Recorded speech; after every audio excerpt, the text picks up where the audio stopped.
Time folds back on itself. Again, his senses scream as the very impossibility of what is happening assaults them. But the champion of light endures.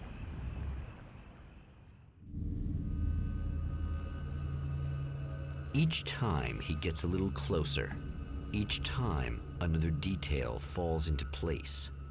Now the trap works against the herald of darkness.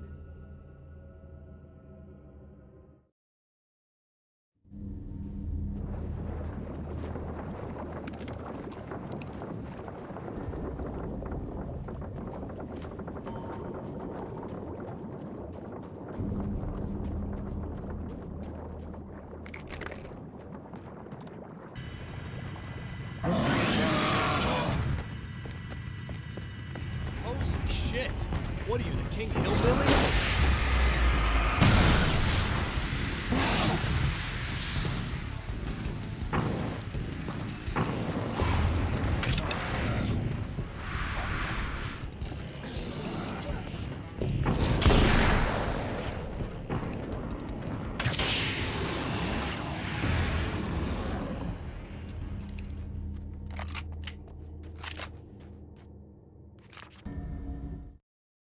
Thor and Odin Anderson, old gods of Asgard. I still don't quite know what to make of them. I know they used to be rock stars who modeled their stage personas after Norse gods. I know they're old. I know that in their day they fought the darkness as I do. I know they're demented and insane, ravaged by age and self-abuse. But there's something in them, something powerful that took hold when they were touched by the powers beyond. A thing that goes far beyond just stage names. Something godlike.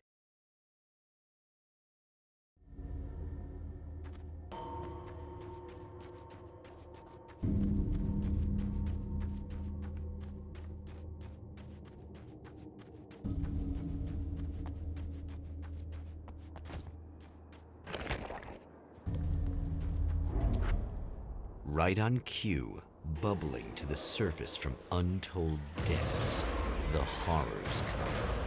The emerging monsters do not expect the warm reception that has already been prepared for them.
Stop. Saving ammo.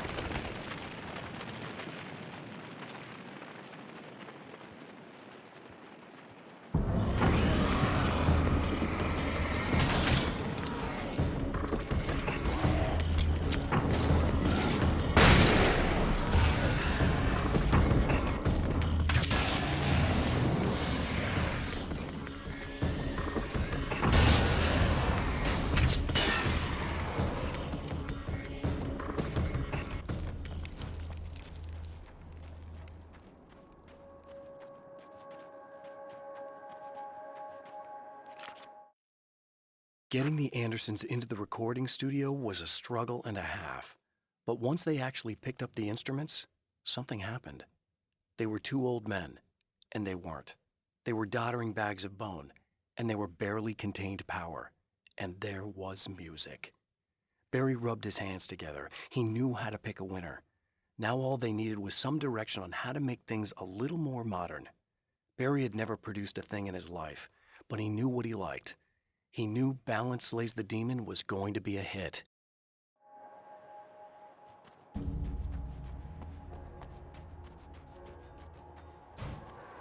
it bad that this time I just went, oh, he's gonna be right along to save my ass? Not as long as I show up, I guess.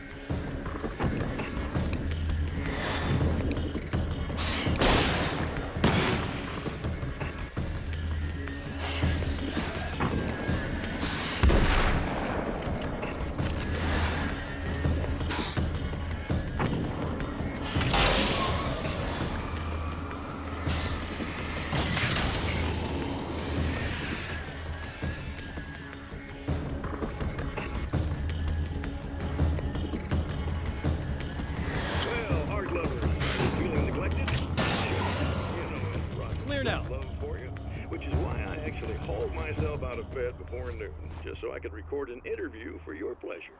Enjoy.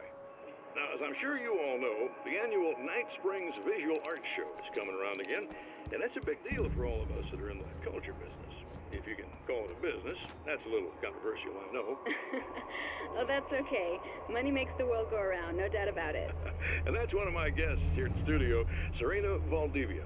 She's a curator at the Night Springs Gallery of Visual Arts, and she's in charge of the NSVA Film Festival, held this year at the old Night Springs Drive-In Theater. Hello, Eddie. It's great to be here. And let me just say that it's a wonderful venue. Absolutely. And with her is one of the filmmakers, somebody who's actually primarily known as a renowned photographer, Alice Wake. Hello. Now, Alice, I've seen a lot of your work over the years. It's very impressive. My wife's a big fan, actually. Oh, thank you. You've gained quite a bit of fame as a photographer, but that's not why you're here, right? You actually have a film. That's a little surprising. For me, too. I really wouldn't be here at all if it weren't for Serena. You two are friends, I take it? Yeah, we move in the same circles. So, about a year ago, I heard about all this footage she'd shot, and I got to see some of it, and then I started pestering her about actually putting it out there, because it was really good. I didn't really want to show it. It felt too personal. Well, yes, I can understand that. It features your husband, and he's, well... He's dead. I thought he was missing. It's been 2 years. This sounds awful, but yes, I believe he's dead. Otherwise he would have, well, you know. Yeah, I understand. Well, hold that thought, and we'll be right back.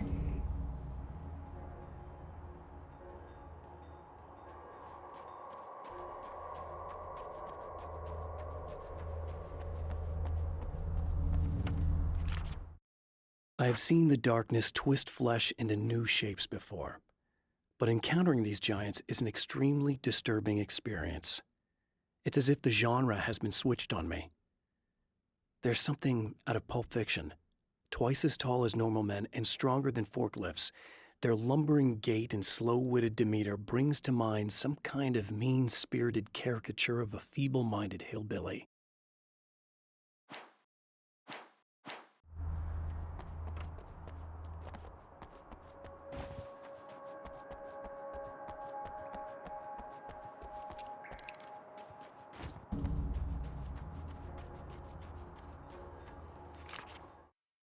Emma wasn't sure exactly when the man arrived at the motel, but from what she could tell, the party started almost immediately. It was infectious, spreading from one room to another. He was mercurial, almost as if he was flickering through the scene, telling a joke here, throwing an insult there, oozing sex and violence and excitement. She had never seen someone like this before. He looked at her and smiled, and she felt her heart flutter a little. She knew he was the kind of man mothers warn their daughters about, but she told herself it didn't matter.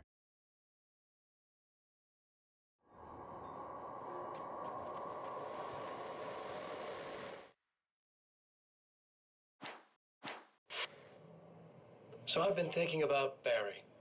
I don't know what to do about him yet. I mean, I'm not going to keep him around, that's for sure. Al? Ugh, Little parasite. Your best friend.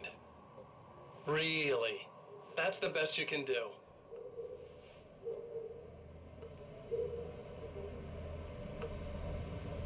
I actually kinda like the guy. He's a plucky little butterball. He plays the clown. That's a hard road to take. But I don't need him sticking his fat face in my business.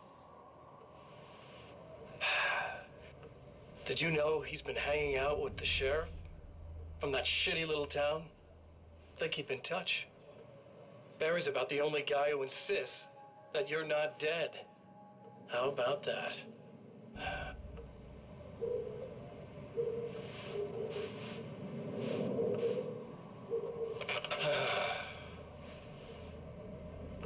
I might keep him alive for a while. Just to see him go to pieces when I fire his ass.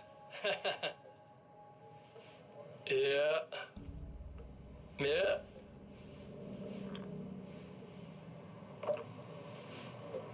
Yeah.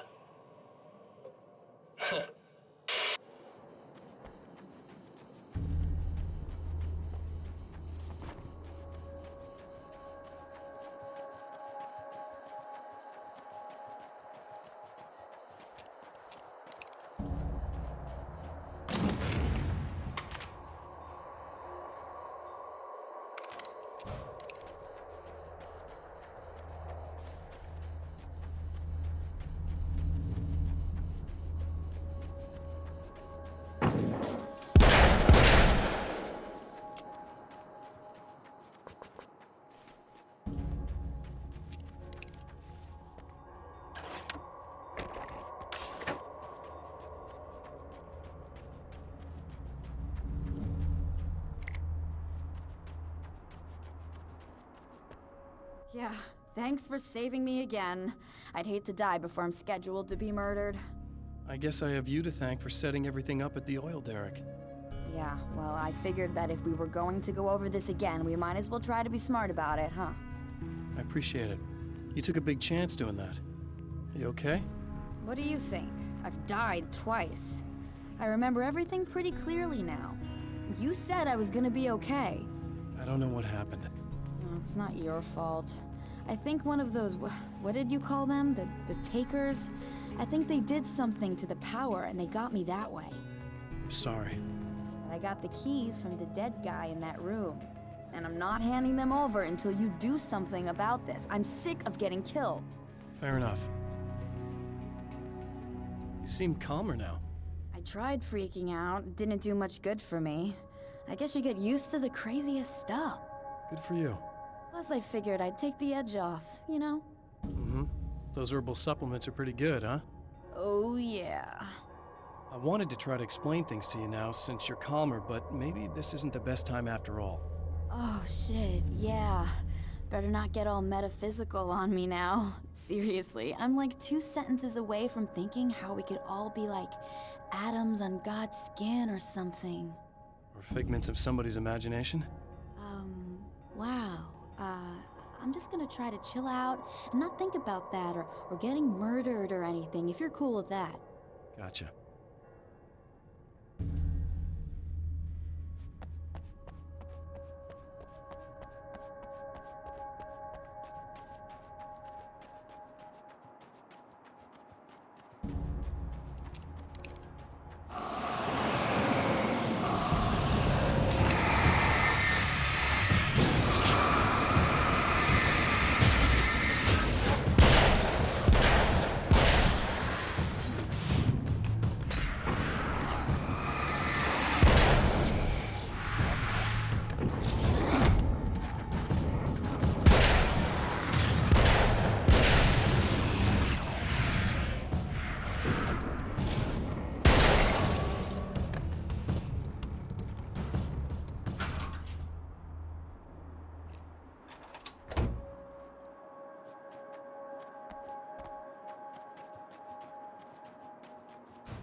Okay. I really don't think they can get to the power now. Thank you. That's a relief. Here's the keys that you needed. Thank you. Hey, I have to tell you, at the diner, I went there with him. The guy who looks like you, okay? I know I said that I didn't. Yeah, I figured. Want to talk about what happened at the diner? There was this guy from the observatory, and he just attacked the poor dude, smashed his face into the tabletop a bunch of times. It was horrible. I didn't know that he was gonna do that. I swear. And I just ran. I just left him there. I didn't even try to help. There was nothing you could have done. It's not your fault. Well, he's dead in that motel room now, so excuse me if I feel pretty shitty about it anyway. You shouldn't blame yourself. I just didn't want to get involved. I have this tendency to just drop everything and run. I don't think I'm a bad person, but I didn't even call the cops. I'm such a coward. If you'd called the cops, we'd have dead cops. He's not human. Do you understand? It's not your fault. But I could have tried to stop him. Believe me, if you had, you'd be dead. You seem to be doing a little better now. Yeah, I guess it just got easier once I got this thing off my chest. I just feel so guilty about it, especially because I didn't pick up on any of the warning signs. I just really liked hanging out with him, you know? He was smart and charming and funny and hot. The way you could be, I guess. I guess. What's the deal with this guy anyway? He looks like you, he uses your name. Why does he do this stuff? I'm not sure myself. Maybe he's just evil or my dark half. He does a lot of the stuff I'm trying really hard to get away from. Things that just messed up my life. I guess all those murders don't help either. Yeah, I could do without the murders and the end of the world. Listen, I need to get going. Yeah, go. I think I'm good now. I hope. Good luck. If it all goes well, maybe this is the last time we meet like this. God, wouldn't that be great? Just keep those lights on, okay?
The Anderson brothers should probably have been in a facility somewhere, despite their tendency to escape from such places. It could be argued that they had no business being on tour, considering their condition. Their lives mostly revolved around the laundry list of ailments and their endless quest for liquor. But Barry Wheeler managed them now. And whatever else they might say about Barry, he knew how to make things happen. And honestly, it wasn't like the Andersons were the most difficult clients he ever had.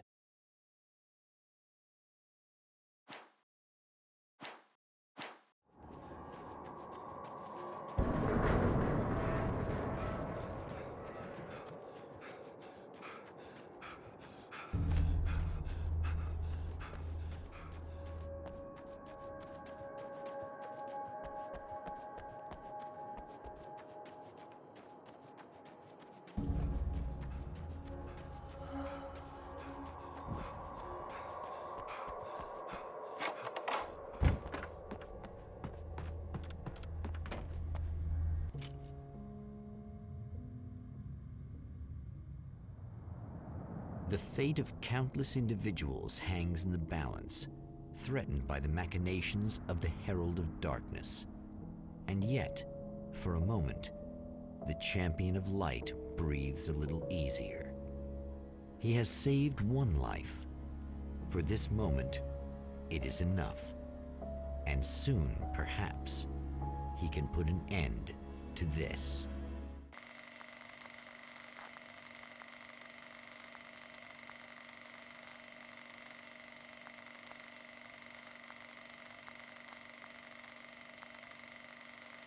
Returning to the observatory for what he hopes is the final time, the man feels anticipation and dread in equal measure.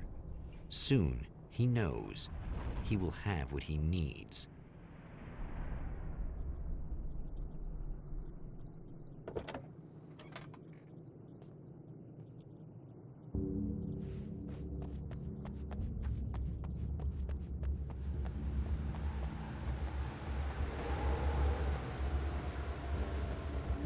Hello, I was expecting you.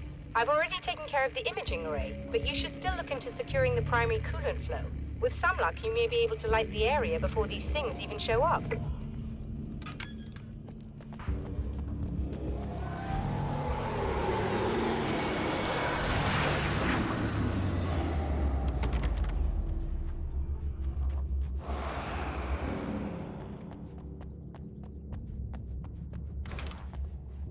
Thanks for tuning in for the second part of our interview with Serena Valdivia and award-winning photographer Alice Wake. Now, Alice, we were talking about your husband, Alan Wake.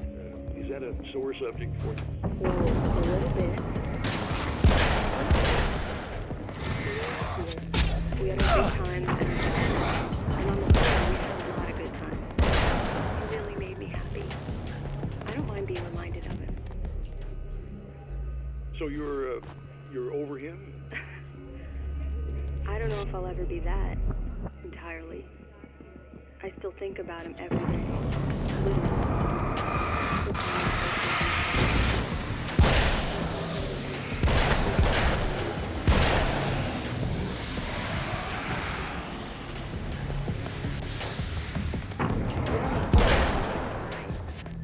2 years is a long time to adjust. I'm not really the type to wallow in the negative.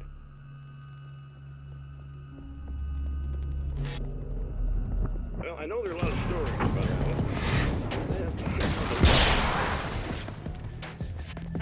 That's not really what our show is about, though. Look, problems, but it's really frustrating for me because people like to talk. They love to tell these crazy stories, and they never really knew him at all. Well, the character he created, Alex Casey, is a household name. The books still continue to sell. There's been talk of a TV series, a movie, a video game. Must be nice to know that his work is still being appreciated by so many readers. Yes, of course, but I don't really deal with the business side. I leave that to Alan's agent. That would be Barry Wheeler. Actually, I just interviewed him. He's currently in the music business. Mm-hmm. And he's also Alan's best friend. Do you two keep in touch, or? We talk regularly. Like I said, he handles the business side. I think we should talk about her film. Yes, of course, you're right. I'm Eddie Rodman, talking to Alice Wake and Serena Valdivia, and we'll be right back.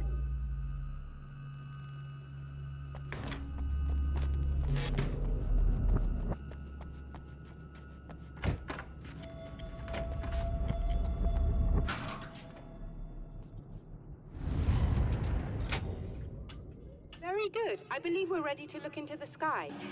Right there, Doctor.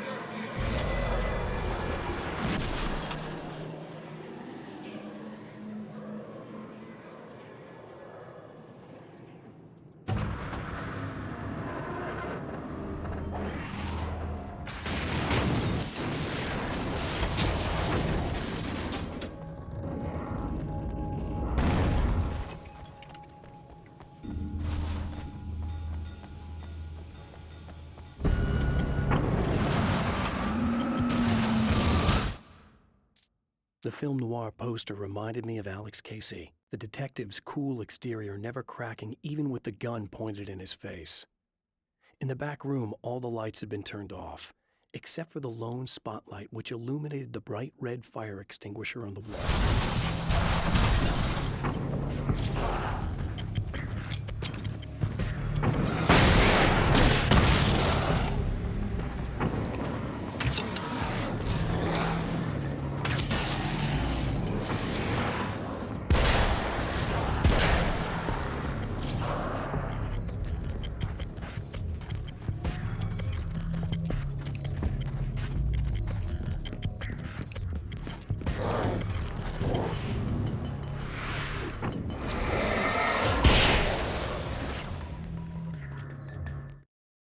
This act of creation is exhilarating and frightening. Subtext and symbols loom eager to take effect. Causality and consequence become domino chains that stretch into infinity. The more fundamental the change, the more unpredictable the variables become. Reality is too complex to control completely. Ordinary questions become meaningless. Who created who? What is really real? Everything is as real as everything else. You learn to let go of the things you can't control and go with the flow, or go insane.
The man before Dr. Meadows was handsome and slick.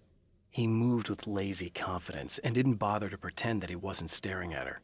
She didn't mind, at first. Then the man flicked open the knife and shoved her out of the control room so she wouldn't hear the signal, whatever it was.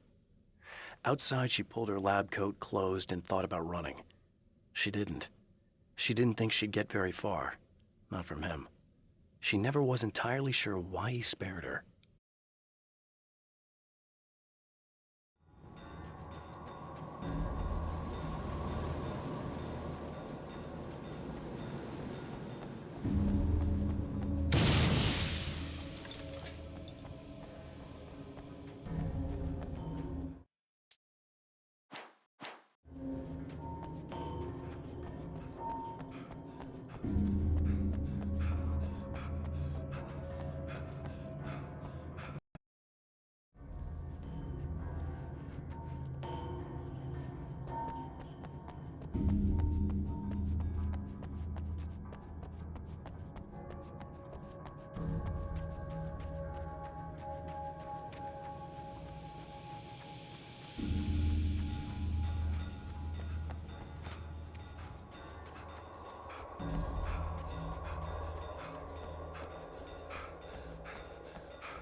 is what you look like.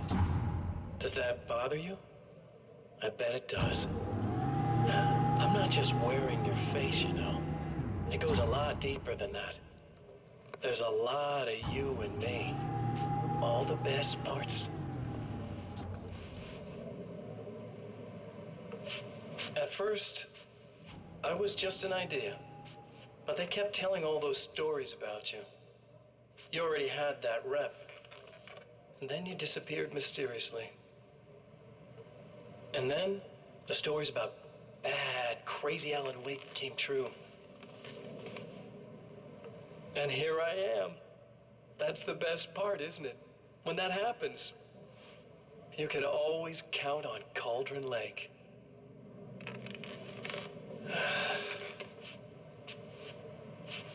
I'm just as real as you are. And I'm the improved version. No fears, no doubt, no weaknesses, no self-deception here. I don't let anything drag me down.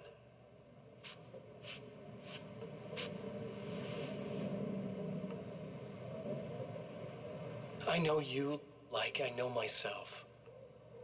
I know it bothers you that I'm like this, that I use your name, crawl my way into your life. But I only do it because I'm better at being you than you ever were.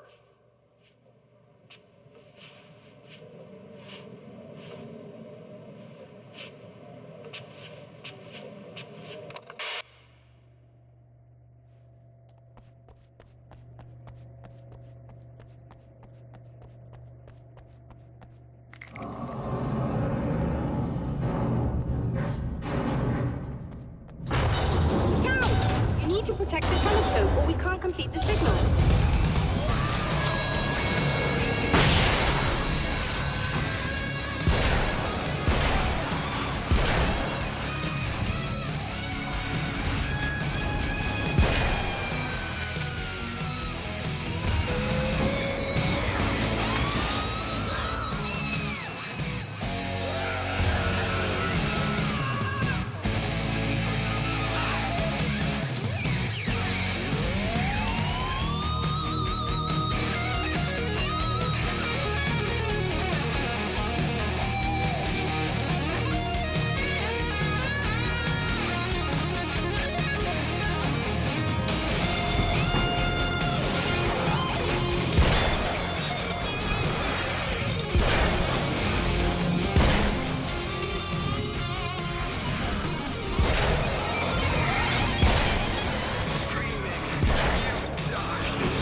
Violating the laws of physics in my observatory. That's just rude. Are you all right? I'll live. I'm glad. I'll send the lift down to you. I remember our previous encounters very clearly now, but technically, if this really is a loop in time, we've never met before. I don't know why our awareness persists, but it's bloody fascinating.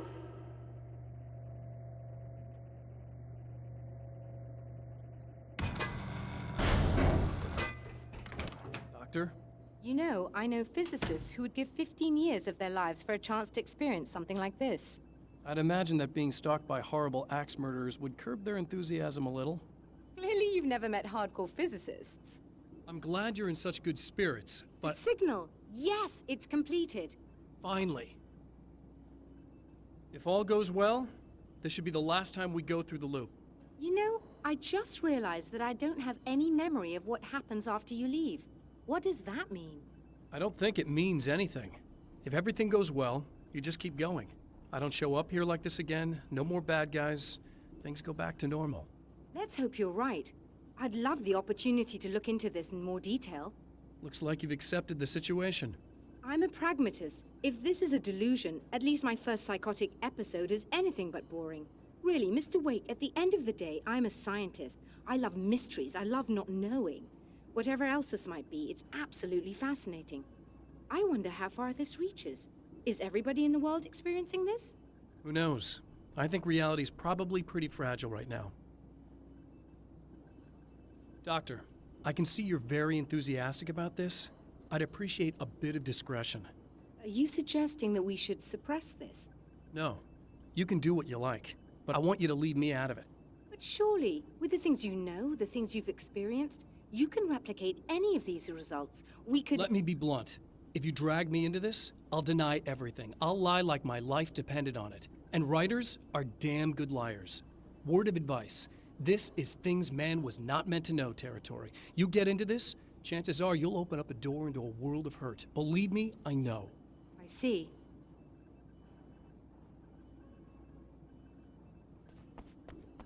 In a strange way, he feels at ease. He is armed with his own words, and when the time comes, they will be enough or they will not. For now, he's content to let the currents take him toward the final confrontation.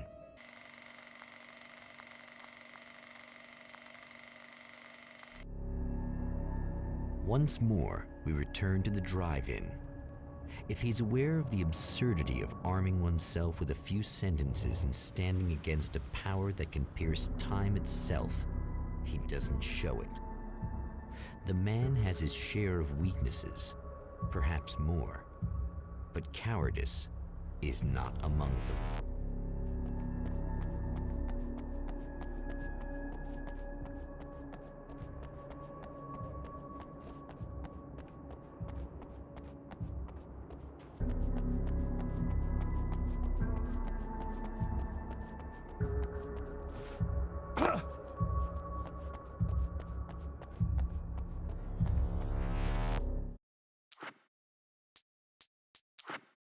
I'd found her film from the pile of containers in the back. I'd threaded it into the projector. I swallowed hard, staring at the screen, hearing her voice, the sunrise I remembered so well only moments away. And then Mr.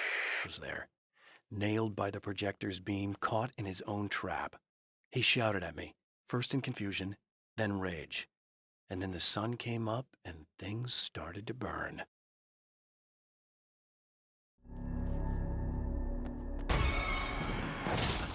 Oh, you got yourself a little plan, do you?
never getting out of this, Wake. Never! Don't worry. I'll take care of your wife and your life. Really, I'm a psycho. You knew I am a psycho. I told you I'm a psycho. Really, I'm a psycho. You knew I'm a psycho. I told you I'm a psycho. 'Cause really I'm a psycho. I told you I'm a psycho, psycho, psycho. You know I'm a psycho. I told you I'm a psycho. 'Cause really I'm a psycho. I told you I'm a psycho.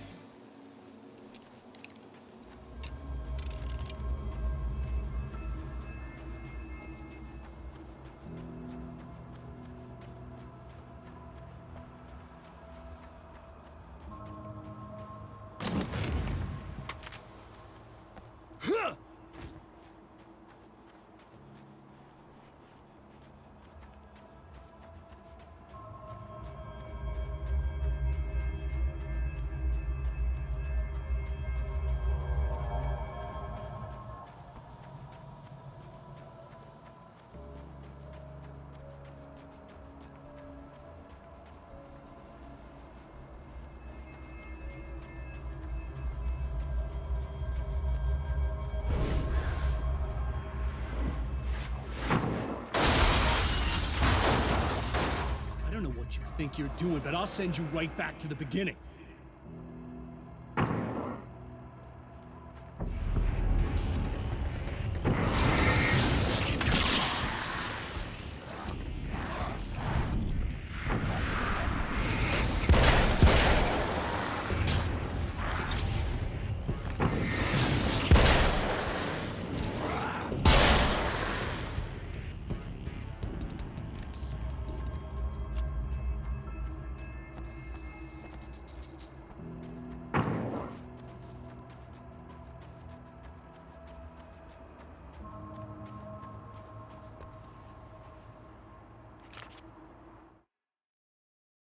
When the dark man's eyes suddenly locked into Serena's, she flushed hot.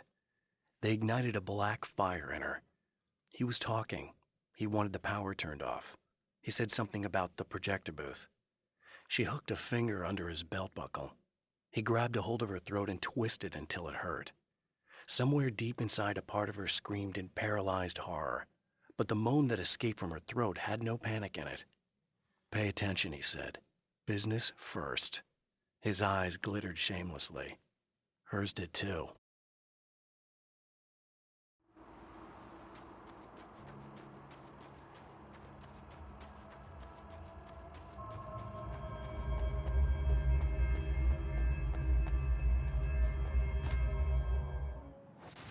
What?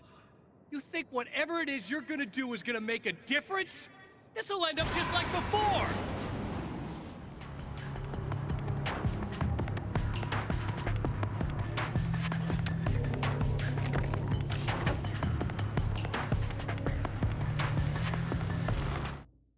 There's more to fighting the Taken than just burning away the darkness that protects them. When I'm fighting for my life, I find myself slipping into a state of intense concentration that makes the beam of my flashlight seem more powerful and focused. I used to think it was just my imagination, something brought on by the adrenaline and fear of death. But now I'm not so sure. I've been touched by powers that I can't begin to truly comprehend. And they've left a mark. I'm starting to think this might be a part of it.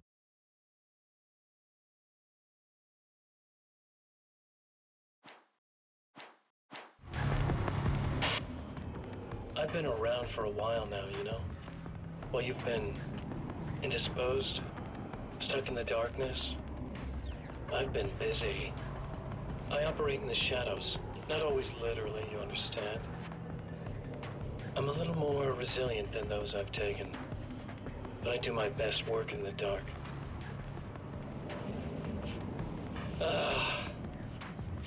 And there's so much darkness out there that goes deep, and the things that live in it are vast, big bastards. They don't mind getting a little bit of elbow room. All that chaos and madness, it doesn't really do that much down there.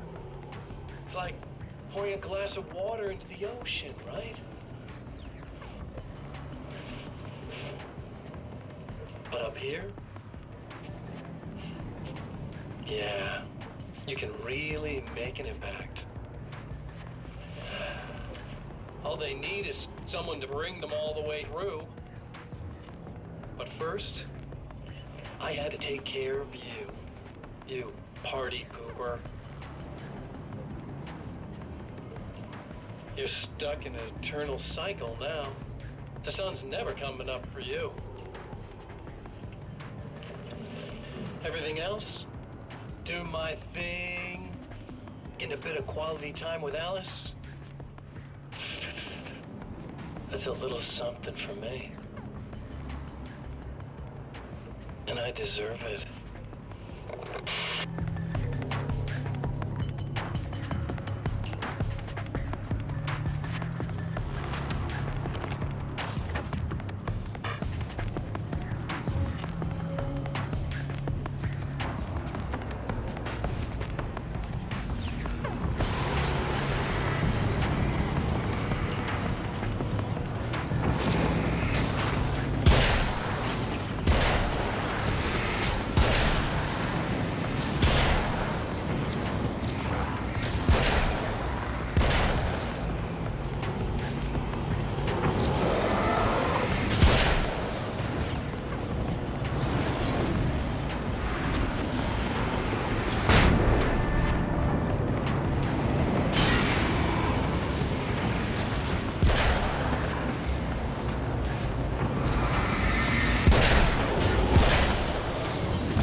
I held the film canister in my hands.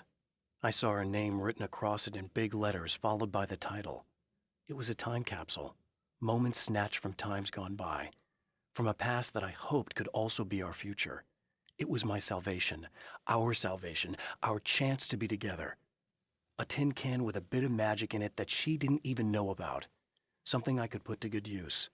There were only moments left before I had to face him.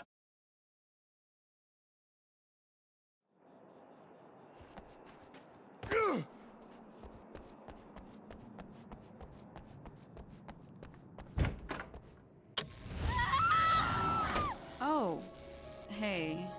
I'm hoping I can put an end to this now. You'd better. I really don't want that to happen to me again. It's like somebody vomited in my brain, like a sleazy movie that keeps looping in my head. I'll stop this, I swear. You know the part that's really screwed up? If you mess it up, it'll just keep happening forever, right? I don't think I can deal with that. Don't think about that. I don't think of anything but. Hey, afterwards, when all this is done, look me up. This thing, I can probably help you deal with it. I don't know. It's almost like I'm not even in the same world anymore. Everything's just weird now. Yeah, I know. A lot of that'll pass with time, but being touched by the darkness, it's rough on you. It's a lot to process, and I just don't want you to get completely screwed up by this. Might be a little late for that, to be honest. Yeah, well, there's degrees. At least you're not at a point where you go around picking fights with people over not changing their light bulbs often enough. What? Never mind. All I'm saying is, you're not alone with this. And anyway, you're friends with Alice, so, you know, any friend of hers. Thank you.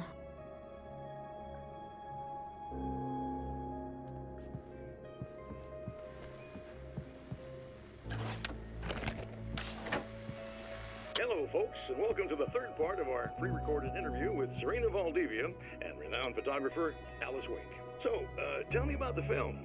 It's called Sunrise, and it really wasn't something I ever thought of as an actual film. It was just footage, things I saw and happened to shoot. It's not a medium I'm very much at home with. You shouldn't put yourself down. You've got a great eye. Maybe, but experience is another thing. Because you're primarily a still photographer. Yes, exactly. So I'm really used to thinking of the world in terms of snapshots. I frame something and try to pick the right moment, and then reveal that moment to people. Moving images are a different story. I'm still learning a lot about it, to be honest. So, this is a new thing for you? Or maybe I'm just a slow learner. But showing it like this is definitely a new step for me. It's a little weird taking something this intimate and showing it to everybody. Not that the material itself is somehow shocking, it's just that those were private moments.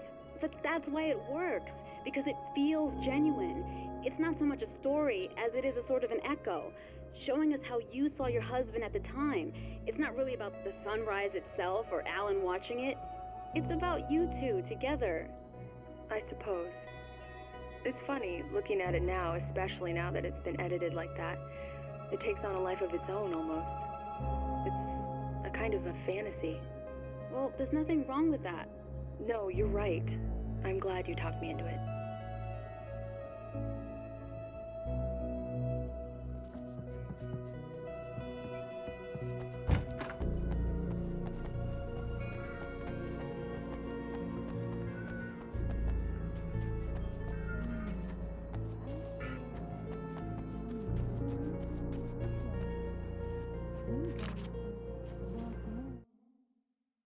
The clothes I wear now I shaped from dreams and memories.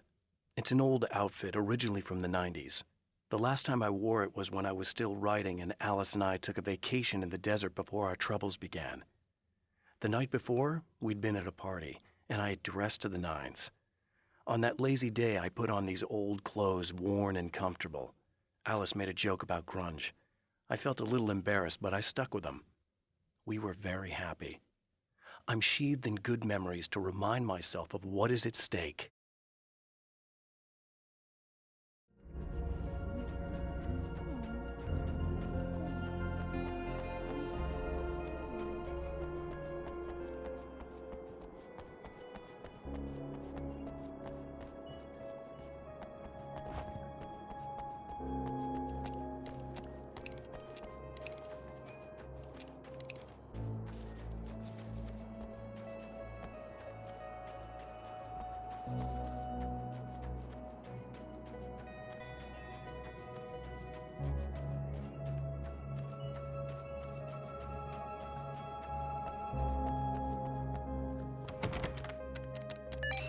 Again, the champion of light enters the final trap. The new reality is almost here. All he needs to do is change the details of the scene, push it past the breaking point, and the rest will snap into place.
Oh, come on, buddy.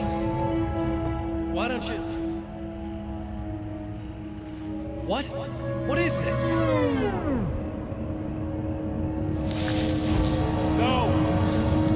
No!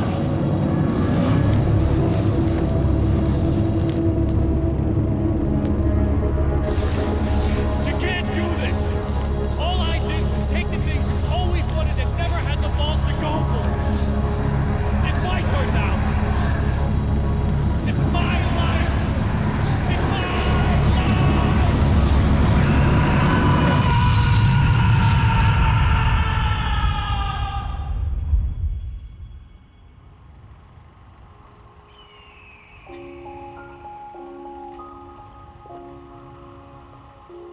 Alan? Is it really you? It's really me. How? I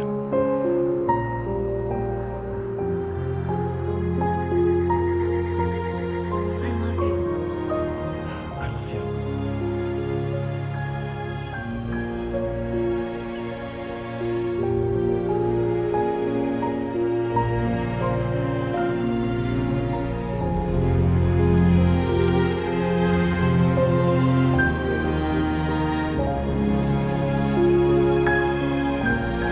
A woman, a man, two lovers, held apart for far too long, enveloped in the light of a glorious dawn.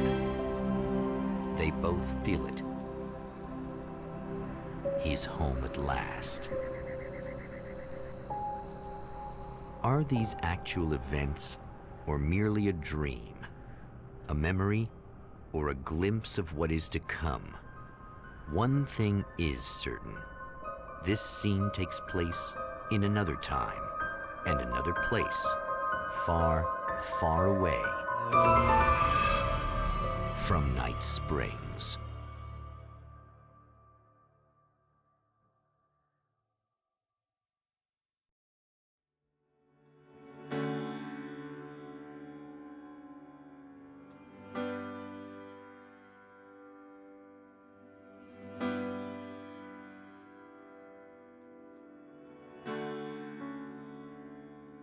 You know it feels nice watching the sun come up, and I've realized I can never return. Oh baby, it feels good watching the sun come up. I can attack the day with the will to burn, and the sky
Al?